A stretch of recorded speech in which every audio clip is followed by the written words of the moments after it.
Hello, my name is Jacob Averitt. This is my last journal club entry for my biomechanics class.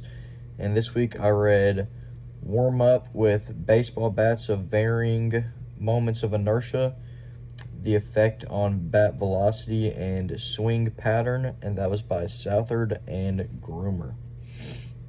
So basically the research question was these bats that have varying weights, how does that affect the swing pattern, basically, and if it causes any like lag in the kinetic chain, like your hand moving faster than your elbow or vice versa or anything like that.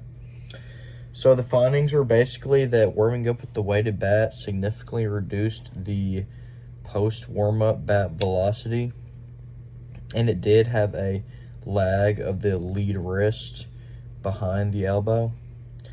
So overall, the heavier bat had the lowest bat velocity, and it was actually the least efficient swing pattern.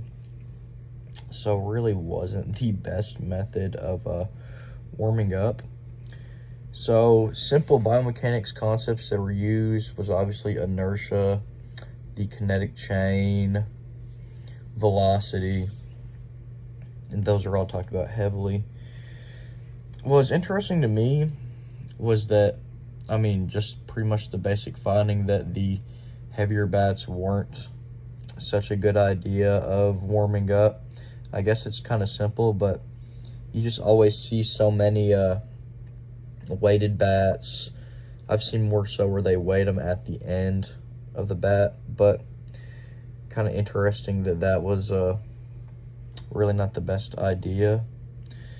So one question that was raised to me, or a lingering question raised to me, was how long does this really affect you? Like, does it take 5 minutes or 5 swings after taking out or after using the heavier bat?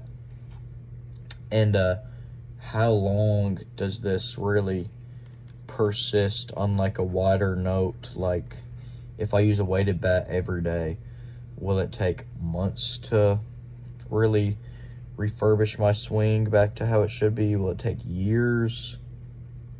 And is there any difference in weighting the bat in a different way, like weighing it in the handle as opposed to in the middle, or how much by grams? There's just really a million different spins you could have on this question.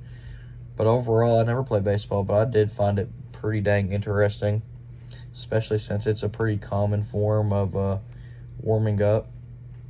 But yeah, it also was interesting to me that I've seen basketball players use a small weighted basketball as opposed to like a regular ball. So that's kind of what I was comparing it to in my mind, even though it's a completely different sport. But thank you. Have a good day.